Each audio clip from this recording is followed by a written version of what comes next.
And we are live here on Facebook, YouTube, and Twitter. What is up, everybody? Nick here on the P2W Fantasy Podcast with Kevin. I advertised that the show was going to be on at 8 p.m. Central tonight. I lied. We're getting the show on the road here. We both have some time today. Into Week 16, round 2 of the fantasy playoffs. Kevin, how's it looking on your end for some of your leagues here? Yeah, I made 4 semifinals, so that's pretty good. I lost a couple that I was a 3 seed, and a couple that I really felt like I should have won, and my guys did not show up. Losing Swift down the stretch hurt me in a couple leagues, but if I can get him and AJ Brown back in a couple leagues this week, I don't know what the AJ Brown news is yet. I was gonna look it up before we got on here.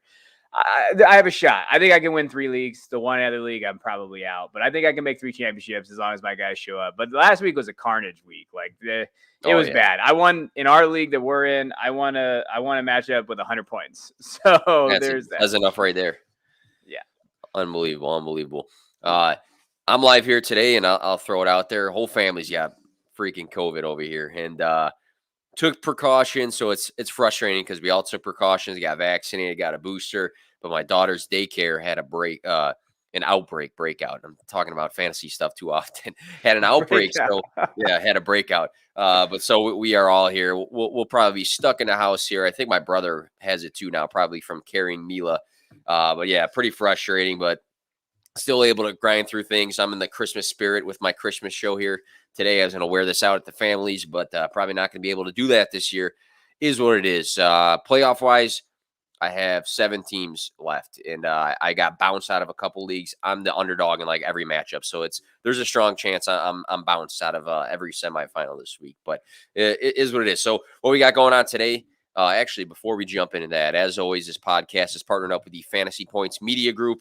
They have a major discount on their site, as is, just because we're in the fantasy playoffs, but tons and tons of content. And I'll let Kevin plug what he's got going on over there at the end of the show. But there's so many different things in one site, one-stop shop for whatever you're looking for, fantasy football or football-related in general. Go check out fantasypoints.com. Use the promo code 21WIN10 for the discount on the discount.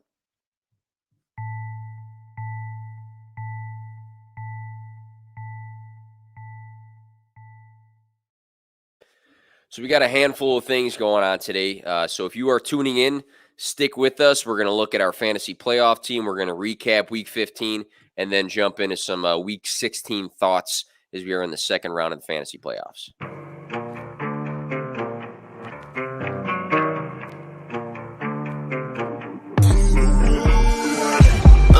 Play to win, no fear to give. I feel but I can't forgive. I go all in this time, yeah, I won't regret. I'll pick the best on trip, they don't understand. I play to win, yeah, I play to win, I play to win. Yeah, play to win, I play to win. Oh, play to win, I play to win. Yeah, play to win, I play to win. All right, let's see if I can get this screen going. There we go. Kevin, we got to recap what we got going on right now. There is a lot of talk. Where's the piece of paper? I had it somewhere. There was a bunch of quotes. It was like Nick's team is ass and just like down the list. Like Kevin's team is so much better. I got the lead right now in our fantasy playoff team. So what we did last week is Kevin and I went through a fantasy draft for the fantasy playoffs. We have you can't see the screen because you're listening in your car or something. Quarterback, 2 running backs, 3 wide receivers, a tight end, a flex, and a fill-in. So I had to use my fill-in. And my fill-in was Rob Gronkowski because Kevin was getting in my head with some George Kittle news. But he filled in for Jalen Waddle, who's on my list. And Kevin has his fill-in that was not applied just because everybody was healthy, knock on wood, this week. But Kevin, 145.35 to 117.66. I got the lead right now. What's your thoughts here on your team or this matchup in general? Well, Brady screwed me. So let's be real. I've never had Brady on a team, and I drafted him, and he got 4 points. And then Alvin Kamara did not do well. I thought overall, Najee, I lost a matchup this week in playoffs. We were the 3 seed, meaning a guy that co-owns a team, and we had Najee Harris. We lost by 1, and he gave us 4 points. That's and we had Fournette, who got hurt. So, he hurt me. I think I'll be okay, though. It's not over yet. You lost Fournette, and you don't have a running back to fill in for him. Yep. So that's going to be a little tough for you. Waddle obviously is out. You got a good squad, though. You got a good squad there. Deontay did not have a good game. But Cooper Kupp. Is Cooper Kupp MVP of just everything? Just everything in life? Kind of has to be at this point. I mean, I think he in my opinion, I talked about this on another show, but he's got to be locked in, right, for a first-round pick for next season? Oh yeah, I think he is, especially with that Woods coming off an injury, though everything there, what he has. I think he is a first round pick and redraft for sure. He's been phenomenal. I think it's 300 something yards until I think it's like 330 yards or something if he breaks the season record for receiving yards, and that's incredible. He's had a hell of a year. In Cooper Kupp right now, if we look at the separation from him and Tyreek Hill, who is the wide receiver 2, Kupp has 370.1 fantasy points. Tyreek Hill has 281.2. So he is nearly 100 points ahead of the wide receiver 2 right now, which is insane. I think every other position is somewhat close, but yeah, it's been insane. But we had a lot of ups and downs. Just looking at my team, you said Deontay had a down week. He did. Rob Gronkowski had a down week. On your side, Alvin Kamara, Najee Harris, who you already mentioned. I had Tom Brady in a league. I needed him to score well in for a fantasy matchup as well. So a lot of ups and downs. We'll have to keep track of this. I think I might be behind the 8 ball, like you said, though, because I have some injuries there, and my fill-in is a tight end, so that doesn't help Leonard Fournette. So we'll have to keep tabs on that and try to get back to our main screen here. All right. So first thing on the list here, and I'll make sure that we get the cool template up with our names. Look at that. Looks good. So we have to recap week 15. Let's talk about, who was good, who was bad, and some reactions and how we should react to some of those score lines here. So my first question, Kevin, which performance from week 15 for you was a sign for a player to be a must start the rest of the way? And the rest of the way, if you survive this week, is 2 games. So who's the guy that had a good game and you're like, man, this guy needs to be plugged in the next 2 weeks? I think I wanted to go off a little bit. Like, I know you can say all these other guys out there. Christian Kirk, I think, is an interesting matchup. He had 12 targets, and I love the target there. Hopkins obviously is out when you look at what's going on there. Adrian Green's okay. Rondale Moore, again, didn't get it. I think Christian Kirk's going to get the targets in this offense. He had 94 yards and a touchdown. I think he's a sneaky play, especially in PPR formats. And I think as long as Hopkins is out, you do that. He's got Indianapolis, which is an okay matchup. Then he's got Dallas, which is actually not a terrible matchup either, to be honest with here. It depends on who Diggs is going to shade there, but I still think that he's going to get the targets that you want to see, and he's got 18 targets the last 2 games, so volume is going to be key there. He had 24 fantasy points last game, and he's been a very solid receiver as well. So I think because of Hopkins being out, and because I think they're going to get some negative game scripts against Indianapolis, and I think Dallas is going to be a good game there. I think that you start Kirk and you feel okay with it, and that's weird to say out loud as I'm saying it, but I think Kirk's been solid this year. He has in general, and a lot of people will say, well, yeah, I mean, he got the 12 targets, which he did this week, because Hopkins is out of the picture. But if you look at the score line and the list of scores he's had this season, week 1, he had a very similar score than he did in week 15, about 24 fantasy points. He's had games of 17-ish, 18-ish, 16-ish points. So he's done it a bunch of weeks, but I think now we can bank on more consistency just based off of this performance and the amount of targets he had now that we know that Hopkins is not going to play the rest of the fantasy season. I shit you not. I actually wrote down Christian Kirk initially, and then I kind of backtracked, and I went to James Robinson, which some people might say like, oh, of course, you start James Robinson the rest of the way. But if we look at the 2 previous games this past week, so weeks 13 and 14, he was the running back 77. He was so bad in fantasy because he was not touching the football. Now that he escaped Urban Meyer this past week, RB5. It was a plus matchup, but still, the RB5, he had 21 total touches. He only had 15 total in the prior 2 weeks. So that was a great sign. And now he plays the Jets. The Jets give up the most points per game to the running back position. So he might, again, be a top 5 play this week. And then he plays the Patriots, who are a bit tougher. But we just saw Jonathan Taylor run all over them. And they give up the 14th most points per game. So that's not, the most phenomenal matchup in the world, but it's a middle of the road matchup. So I like the fact that we were extremely concerned about his role and the amount of touches he had and maybe his injury. And now he just had that massive game with 21 total touches. So I think you're confident now in James Robinson. I think so, but I still think this is. I get what we're talking about the next week, but I don't care. It's the holidays. I still think you trade his ass. Like I'm not on like if you're in Dynasty, like I still don't know if he is that asset that you want, especially ETN coming back and stuff. Like if you're in a league that doesn't have a deadline and you're kind of out of it. One of the things I love to do right now is some of those teams that I lost in the first round. I'm a 3 seed, but I traded Hunter Renfrow in a second for Calvin Ridley, and I don't know. I'm going on a risk there, but in my league, I feel like I need Ridley next year if he comes back. Like James Robinson would be that guy for me. Trade James Robinson for something. I could see maybe James Robinson for JK if the guy is going for it and he's in the top, the top guys there, and he's got JK sitting there on the injury. Go get Dobbins and for James Robinson and then do it. That's kind of my mindset there. But sorry, I know I went off the no, because I'm on the same page because in a league that John McGlynn runs, it's a higher money league and very competitive. I just got bounced in the first round of the playoffs. So I have James Robinson, and I threw him out there. I said, hey, the remaining 4 teams, he plays the Jets this week, and I want to sell him right now too as well. And I'm not completely out on him, but I feel like knowing that he just went off, now he's got a really good matchup. Yeah. The return for his value right now, if you are not competing, is high. If you are competing, obviously you're not selling because you have to put him into your lineup. But I haven't been really offered anything too good. I was offered the 207, which I thought was not enough. That's not enough. No, you want to if you not even close. No, if whoever offered you that, tell him stop lowballing your shit. I would say I did. I'm not going to say his name. He runs a show on here on Tuesdays, so I don't want to say his name right. Come on, killing me. Yeah, no, I'd be out on that, but I think that you could get there. I think there's value there, and I think that's one area of strategy that you can do. Like, hey, if you get bounced in the first round, go look and see, and try to trade for those guys. The other one was Henderson in a 4th, and I didn't feel too good about that one either. I think if you really want him against the Jets this week, you're going to have to pay up. So I'm better off just keeping if no one's going to pay. So same page there, but should have a good week this week. So on another question here. So let's look at a guy who had a big performance. On the flip side, let's not overhype it. So we just talked about guys who had a good performance, and now that brings us confidence. Let's flip it around and say, hey, big performance, but let's not overhype it and overthink, plugging them in now the rest of the season.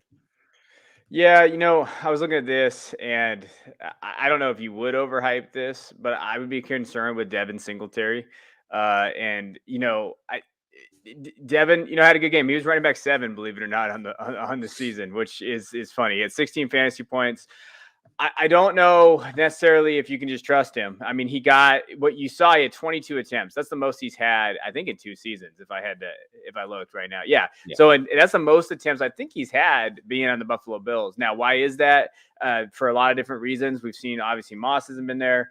We've seen different areas there. They did look to give it to him, but I think the matchups. He's playing New England. I'm out on that matchup. That matchup's going to be bad.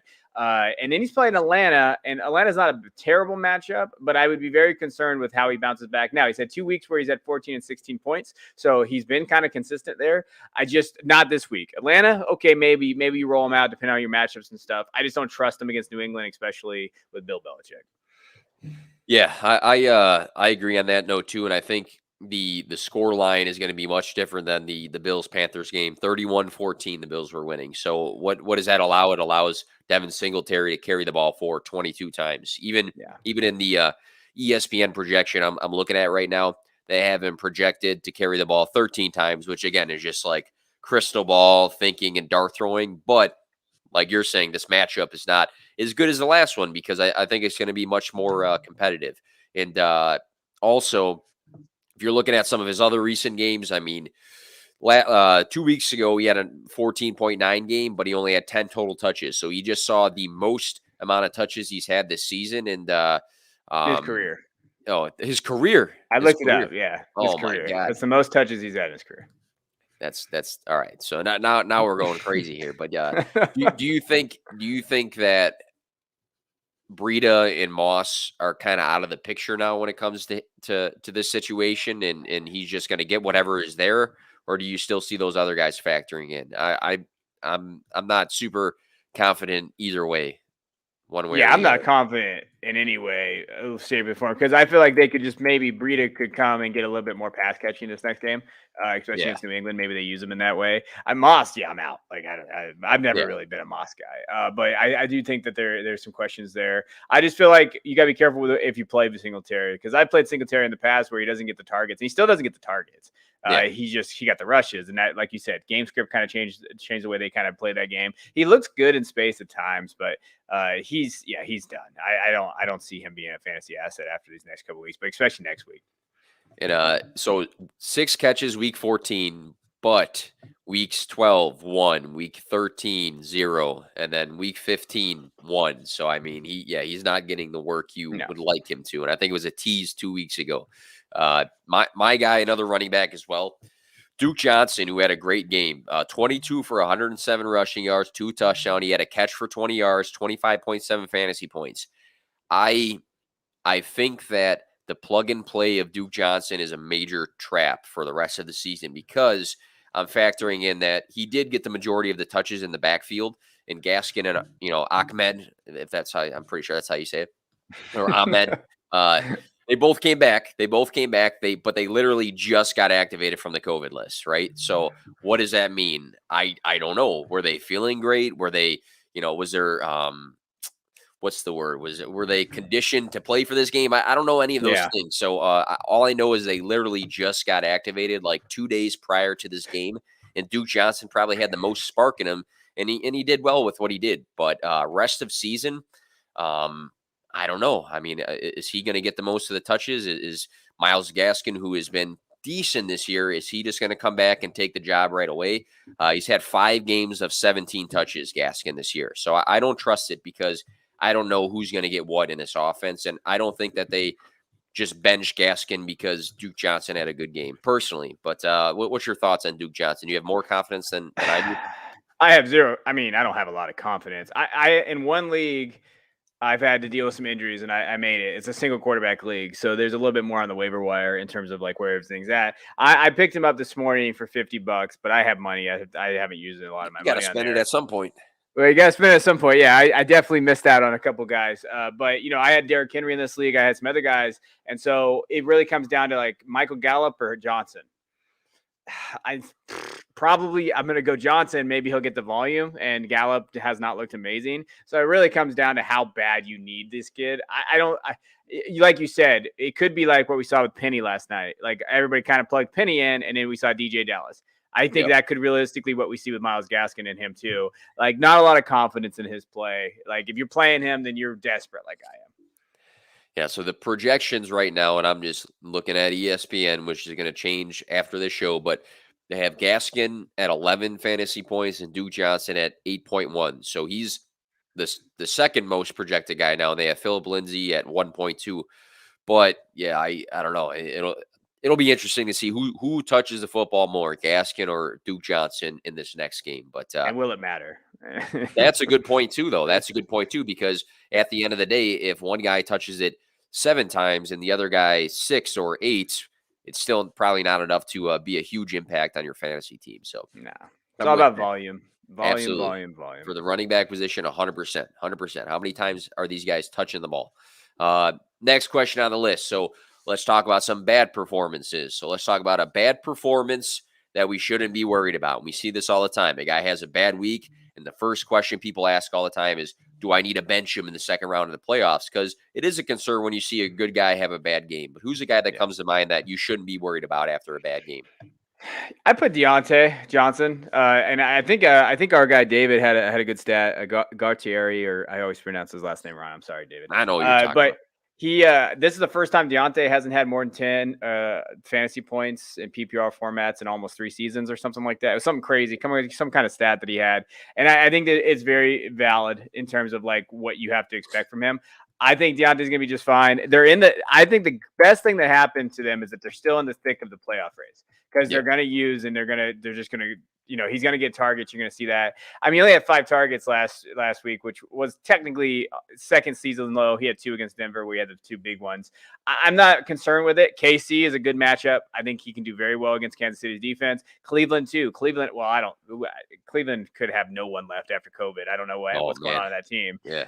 But I think realistically, I think he could have a very good game against Cleveland as well. And then you're looking at like, hey, he can win some leagues against Cleveland. And the first time they played him this year, he had six catches, but he also got 13 targets that game. He didn't score, but he did have 13 targets. So he already has 135 targets. He's going to be, you're going to see it. And he was efficient last game. He had 5 catches, 5 targets. He just didn't have 38 yards. It was nothing over the top. We know that with Big Ben. He just didn't get a yak of that game. Tennessee did a good job of containing those guys, but they won. So they're on that track, and this is a big game for them. So I can see him having a big plug and play. You'll be fine with Deontay. I like the points about the actual game meaning a ton this next week and the week after, because that has a huge impact on fantasy weeks for players. And looking at Deontay Johnson, he's been extremely, I'd say, consistent this year. He's had a lot of highs and lows, but his floor has been fairly safe. It was his worst fantasy outing. You said the stat about it, but just looking at this season, and also this season was his lowest game receiving yards since week 1. He had 38. Week 1, he had 36. Everything else has been pretty good outside of that. It's the first time also since week 9 that he's had under 10 targets. So before that, he had 5 games in a row with 10 or more targets. So it was just an oddball game for Deontay Johnson. I think he is going to be a huge piece of your fantasy championship team if you have him on your roster. I'm a huge Deontay Johnson fan. I'm a big stan. So I'm right there with you. That's a great call. Just an oddball day for him. We see that all the time. Same with my guy next on the list. I have Alvin Kamara, and I'm not the biggest of all, the Kamara fans that there is out there, but I will say this last game, he had 11 carries and 2 catches. He only had 5.1 fantasy points. The game finished 9-0. So if that doesn't say enough about how wonky of a game this was, it should. The Saints were missing several people from their offensive line in this game. I think the Bucs focused in on that. I think their pass rush was evident in that game for both Kamara and Taysom Hill. Also, he just had a 24.5 fantasy week the week prior, and that game he just came back from injury. So that was a good sign right there. So I think it was a combination of a couple things. It was a weird game script. Again, 9-0 game. They were missing players on the O-line. I'm not worried about it for Kamara. I think that just seeing 2 weeks ago he went off. I think the touches will still be there. Is he going to have a 40-point week the rest of the way? Maybe not, but I think this is probably his worst outing for the rest of the fantasy playoffs by far. Yeah, it's weird. Do you have any Kamara? I have 0 Kamara in any fantasy leagues. And I don't either. And it's one of those things where, like, that's why I always laugh because people talk about him. I'm like, I don't ever have to make that determination because I don't have Kamara. But I still think he's a value, and I think that they're going to use him. You're going to see that in that area. You have to start him, right? You're not starting Kamara. Like that's. Oh no, I mean, I don't think I can picture in my head any sort of roster where I'd be like, you know what, this week it looks like I'm going to have to sit Kamara unless you're in the. I don't even know, like the thinnest of fantasy leagues where you're playing in like an 8-person league. I mean, they're playing Miami and then Carolina. I mean, I don't know. There'd be no reason. No. I mean, he's projected 17.7 fantasy points for this week. You can't sit him. I just think people don't you think people sometimes get too cute when they, especially in fantasy in the playoffs? Like there can be times where like there's somebody out there, and I don't know if it's you. I'm sorry if it is you. Not you, Jack. Yeah, but you're the listener. He's talking directly to the listener. Well, there's an analyst out there telling you to start Duke Johnson over Alvin Kamara somewhere. I don't know where he's at, but he's out there somewhere. Yes. So I think you have to be careful. I'm going to start Kamara because if I lose a Kamara, you know what? I live with that. I picked him for a reason in the first round, probably in single quarterback leagues, and I'll take it in terms of that. I know some people don't start your studs and that stuff, but I do. I think it's a good way to win, and you just go with the hot hand, talent, volume. He's going to get it. I think you literally just went through the entire reason of why we address this question, and we've addressed this question so many times this season because again, people get cued all the time with their lineups, and people also take some bad advice sometimes. And I'm not going to say our advice is on the money all the time, but when you do see that, like, hey, I'm sitting Kamara for, I don't know. You go down the Devin list. Singletary. Sure, there you go. Or like you said, Duke Johnson. I mean, you're really going to dig somebody a huge hole. Yeah. We'll go to the next one here. So bad performance, and you're actually concerned. So this guy had a bad day in week 15, and you are actually concerned about this player the rest of the season. I'm going to go first, and maybe it's a little hot takey here. I said Terry McLaurin, and he is a stud that you would normally start, but this last game, 2 catches on only 4 targets for 51 yards. So 51 yards is pretty good for only catching the ball twice. 7.1 fantasy points is bad. He's only had 7 total targets the last 2 games. He's had 4 games in a row now under 10 fantasy points. Since the bye, he's only had 1 of his 5 games above 12 fantasy points. The quarterback situation is iffy. His targets are not there. I mean, the reason I'm throwing him on here is because we see guys like Amon-Ra St. Brown, Russell Gage. I mean, Van Jefferson has some good games lately. I mean, are we getting to the point where these guys that we might have gotten off the waiver wire 2 weeks ago might be a play instead of McLaurin? I don't know. It just, nothing looks good to me. If his targets were there, like DK Metcalf, on a side note, he's been terrible. I mean, he had another like 11 point. Yeah. But I can still say like, well, most of these games he's getting 8 targets, so it's bound to happen. McLaurin, he's getting like 4 targets, or he's getting 3 here. I'm really concerned, but what are your thoughts here? So I have a question for you then. Would you start McLaurin or Amon-Ra St. Brown? I would start Amon-Ra St. Brown. Look at you. I love it. Amon-Ra, baby. I saw he's been the Twitter darling the last couple of weeks. Yes, but he's been awesome. Yes, he's done fine. I think I mean, McLaurin has Garrett Gilbert is their quarterback, and until Heineke comes back, I think that you have to question that. I do think that playing Dallas again, I think that's going to be a tough matchup for him, and especially if that offense isn't going and they have injuries. I could see that. I'm a little concerned about McLaurin. I have him in one league, and I don't know what I'm going to do with him. I'm kind of in that same boat with like DK. I think both those guys are very good wide receivers, but you're concerned, right? And I think you are, especially at this point. So like I mentioned, you start Kamara, but that's because he's going to get volume. Wide receivers are tougher because is he going to get the targets? And if he does, how good are those targets going to be? And I think that's the question mark. And he's a little banged up right now too. So I think there are some realistic issues there. And if they lose on Sunday, they're done. So they're more than likely done now, but still, statistically we have it. I'm pretty sure if they lose Sunday, it's pretty close. They're basically the season's almost over. So then you got to start worrying about, are they going to play them the next week? And I think that's always the worry towards the end of the season.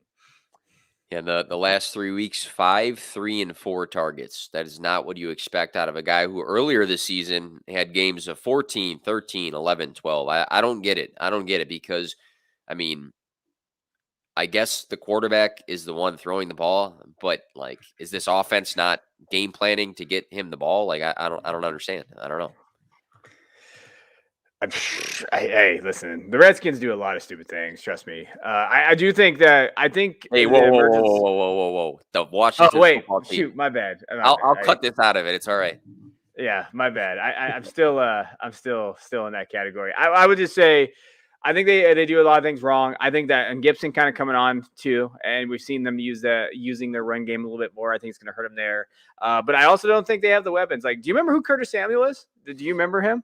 I was super hyped up because I was on a live stream with my guy Beezy, and he called out on the live stream that he would get signed by Washington, and then he did like 20 minutes later, and that was the last time I was excited about Curtis Samuel.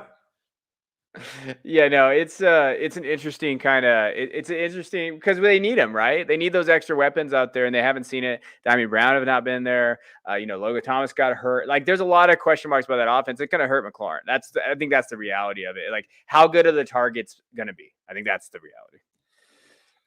Quick side question, then we'll move on. So, what's your thoughts on this?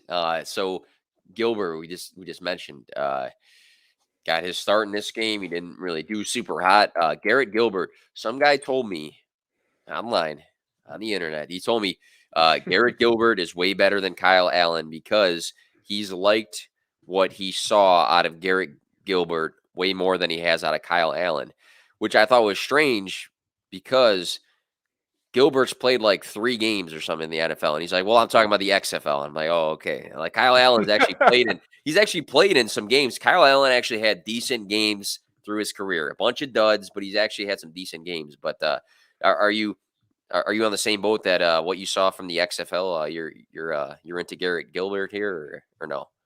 I don't usually use the XFL in my It was just new. my Yeah, it was new. I analysis. was surprised.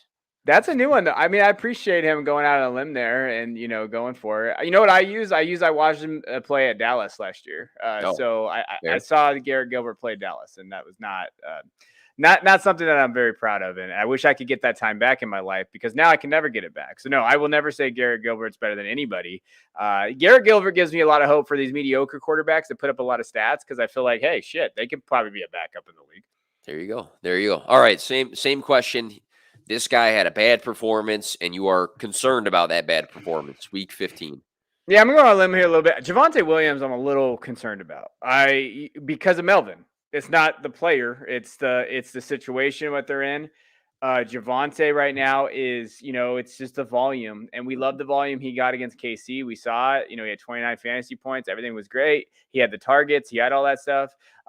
Last week, he had only 15 carries, and he kind of split time. So realistically, he had 12 points. I think he was running back 19 or somewhere around there.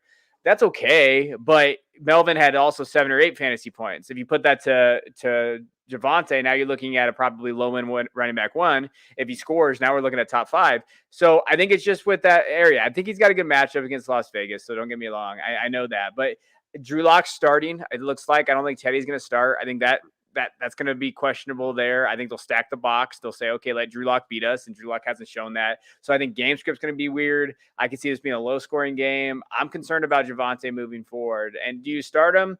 I don't know. I think there's some realistic guys that you might be able to kind of plug and play over him. And I hate to take a person like him off the field, but if Melvin's going to be there, it just hinders it. If you're okay getting a running back 2 ceiling at 12 points, okay, that's 12 points. That's okay. But if you're looking for more than that, I think you got to be a little bit concerned right now, especially if he's your running back 2, like I have Swift and him as my running back 1 and 2 right now. A little concerned about that. Like it is what it is. I got to play him. I don't have anybody else in there because I got COVID injuries, all this other stuff, but I'm concerned. I don't expect him to put more than 12 points up.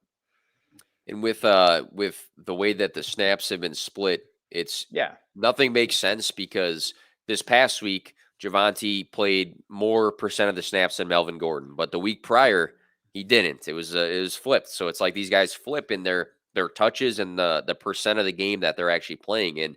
And I think you bring a good point. Like, you can play him potentially, but the expectation is not what it was 12 through 14, where he's scoring 20 or more fantasy points. I think now you're probably banking on somewhere between 11 and 14, maybe, hoping that, it's not a dud of a game for him not being involved in the passing game now that Drew Lock is in there. So I get that. So I just got breaking news here. It probably broke like 20 minutes ago. I don't know. But Elijah Mitchell out for this week. Yeah. They ruled him out. Would you play personally? I'm putting you on the spot because that's what I do. So would you play Javonte Williams or would you play Jeff Wilson Jr.? Jeff Wilson. He actually had a good game. He had a good game last week. I think I'd play Jeff Wilson based on volume. I think he'll get it. And that's a tough one because they play tomorrow. So that's one of those ones where you're going to be kicking your shit on Thursday night or Friday morning or finding me on Twitter. But I think Jeff Wilson actually has a higher ceiling. I know they use Debo, but they use Jeff Wilson too. I mean, he gets the volume, he gets the carries. There's no one else back there. They're going to use Debo in spots, but they still got to use Debo in the receiving game.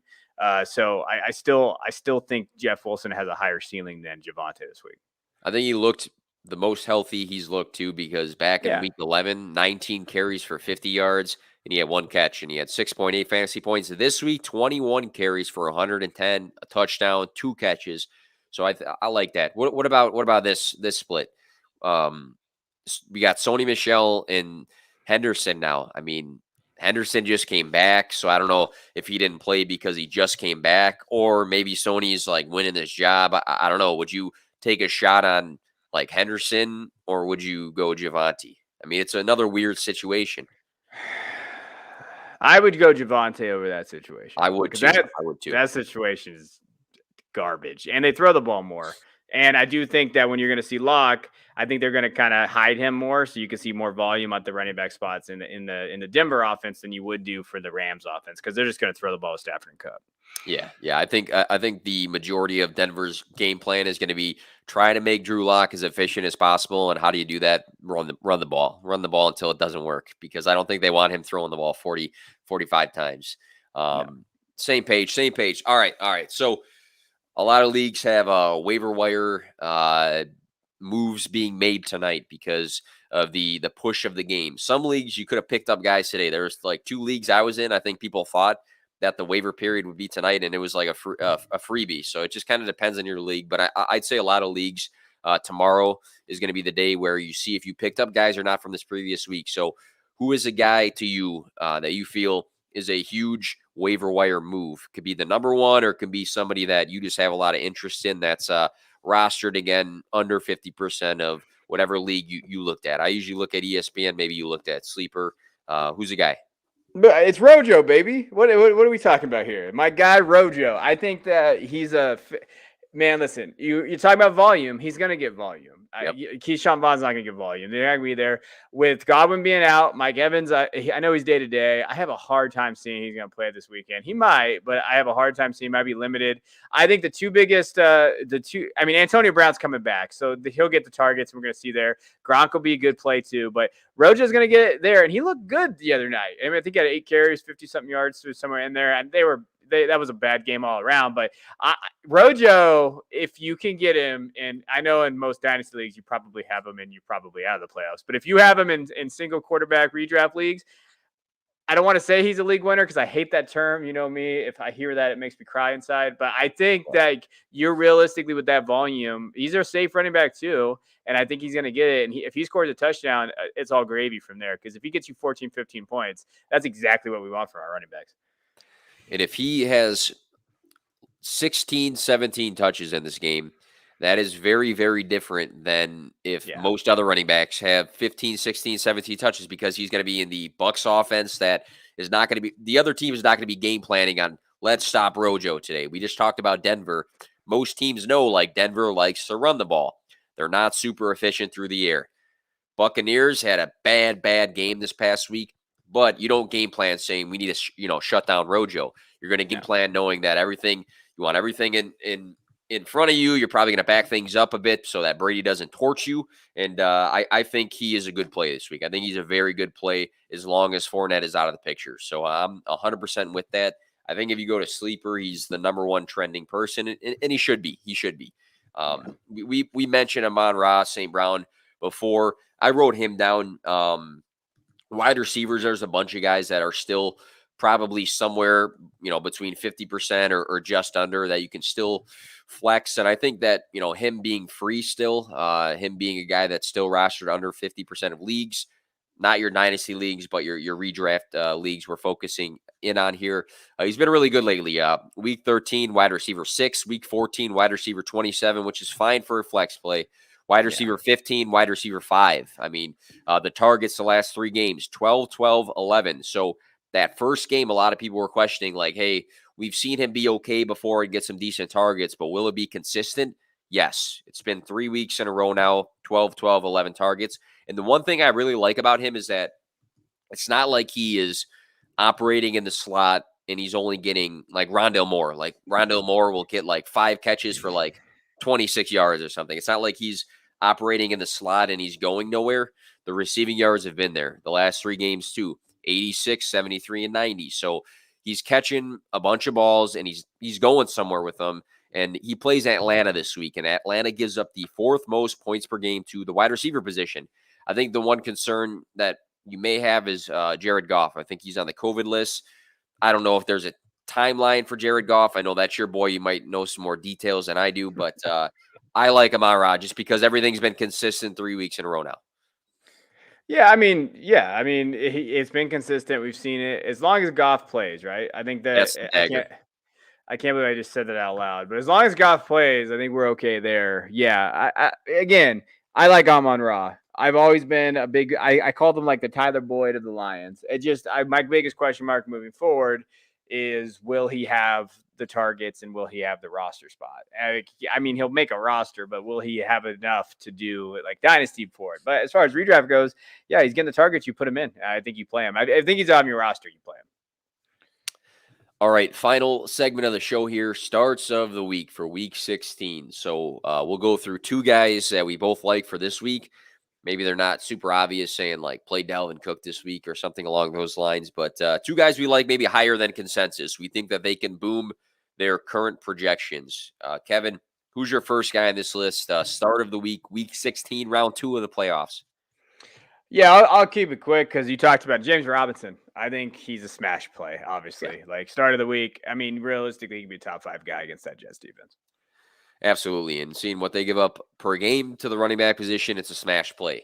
I'm gonna bring up a guy, and it doesn't feel super good to do this. So I'm curious if you want to roast me for this. I know a friend of ours really likes this guy and was like way too high on him, but I kind of like CEH this week because of what the Steelers have given up recently. So they just gave up 108 rushing yards to Foreman. Dalvin Cook, 205 rushing yards. Lamar and Freeman from the Ravens combined for over 100 rushing yards. And then Mixon, 165. So we're looking at 4 weeks in a row that the run game destroyed the Steelers. They looked terrible when trying to defend the run. He was on the field for 71% of the snaps last game, which is good. That's a good sign because that means he's separating himself from Darrell Williams. Weeks 3 and 4, that's the last time he had 100 rushing yards. So he had 100 rushing yards back-to-back games in those weeks. And I understand that he's not the most important piece of this offense. He's not the second most or probably third most. But I feel like knowing that the Steelers have been absolutely trash against the run just presents a good day for CEH to actually have a decent game. But what's your thoughts there? Well, everybody knows I don't like CDH, but I think it's fine. I think he's running back 2 right now. I really do. Like, and that's the thing. Like, yeah, I didn't like drafting him where he drafted, but right now, based on his stretch of his year, and then they've been using him, like you mentioned. I mean, you bring up good points about how they're kind of using him. His usage is there. I think he can see the volume. I really do. I think he can score.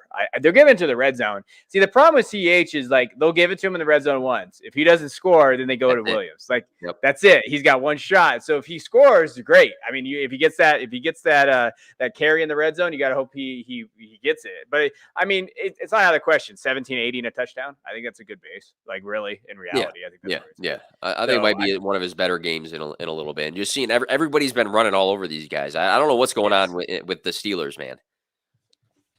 It's time. I think it's the Steelers. It's time we're going to see the Steelers kind of have a transitional period. I think they're just holding on strong right now. But yeah, they're running on him. CH can be there. I think he's going to get the targets, and if he scores in that red zone opportunity that we talk about, I think that you're happy with it. But he's a running back too moving forward.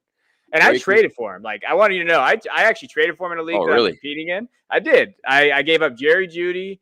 What did I give up? I gave up Jerry. So 2 weeks ago, I gave up Jerry Jeudy and a 2022 first for CH and a 2022 third.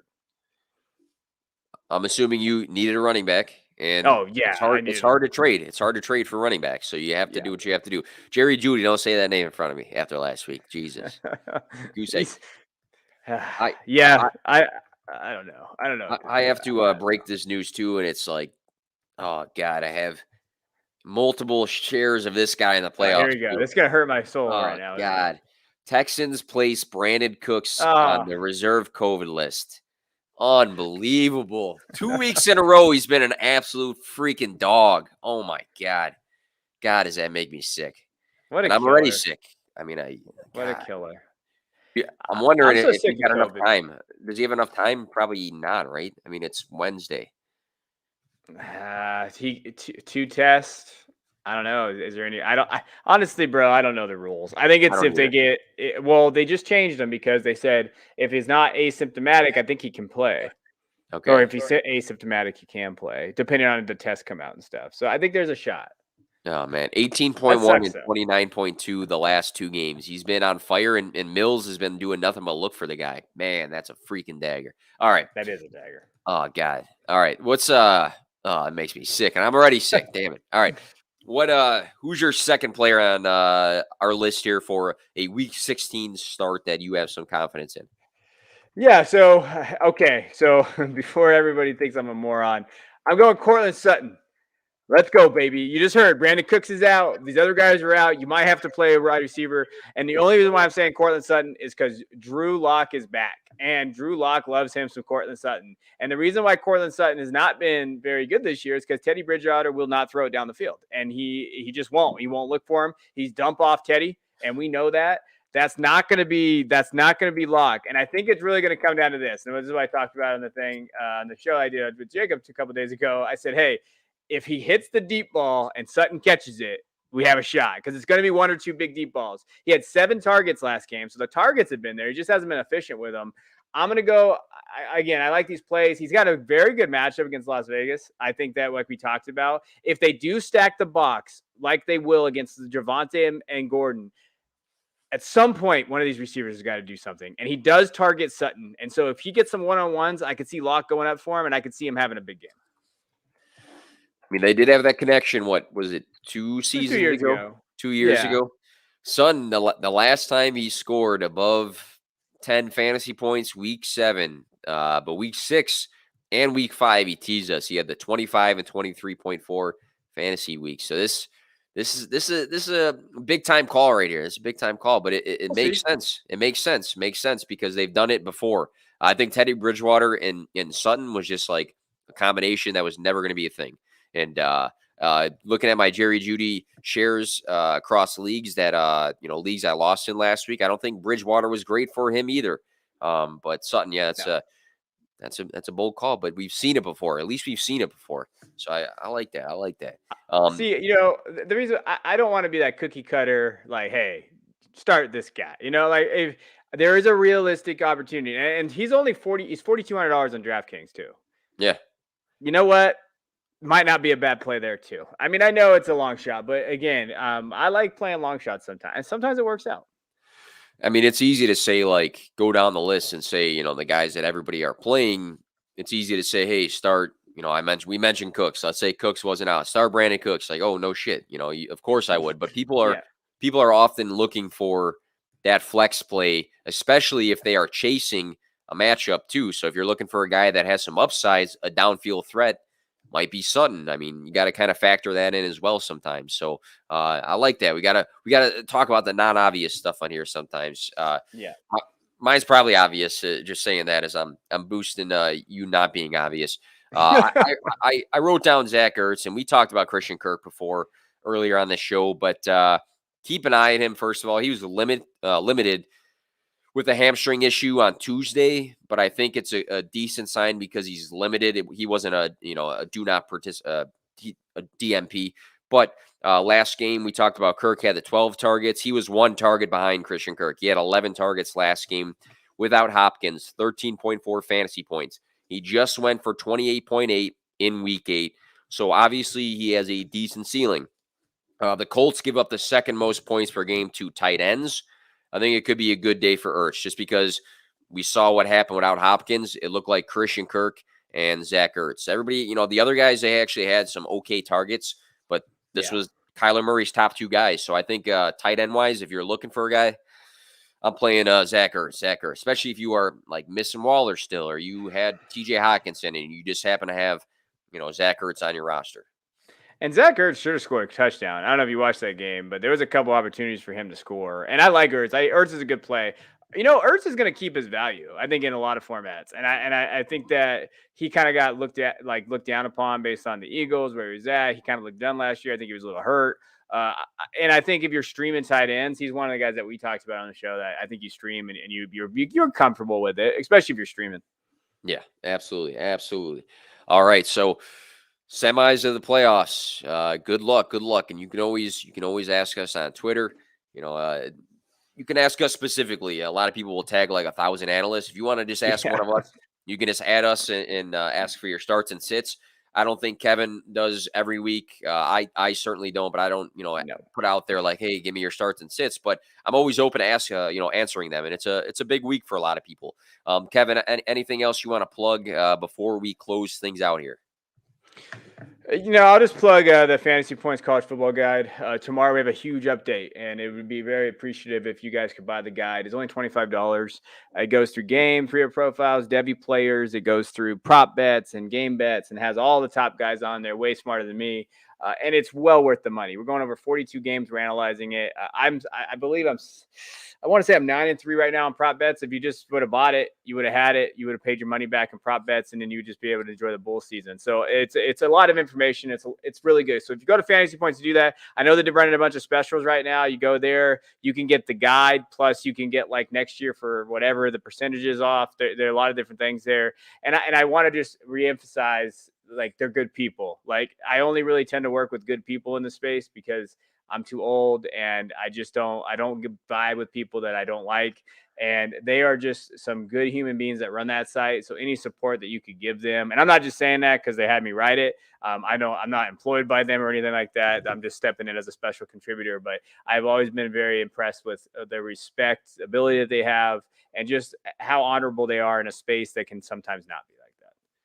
And that's what you're looking for when it comes to purchasing something that gives you information. It's from good people who put in a lot of hard work into it and a lot of time. And especially if you play in dynasty leagues, man, if you want to start really looking ahead here, I think it's a good idea to go and grab that. And the site has a lot of discounts, like Kevin said, so definitely go check that out. Catch me the rest of the week. I'll probably do some sort of favorite starts video again. That was pretty good this past week. And then on Sunday with the Fantasy Points Extra Point Show with my guy Major, have that going on. But enjoy your holiday, guys. Hope you guys get to spend it with some family and really enjoy it. Flew in out of nowhere. Good luck to those people still in the fantasy playoffs, and go get those dubs. Have a good one.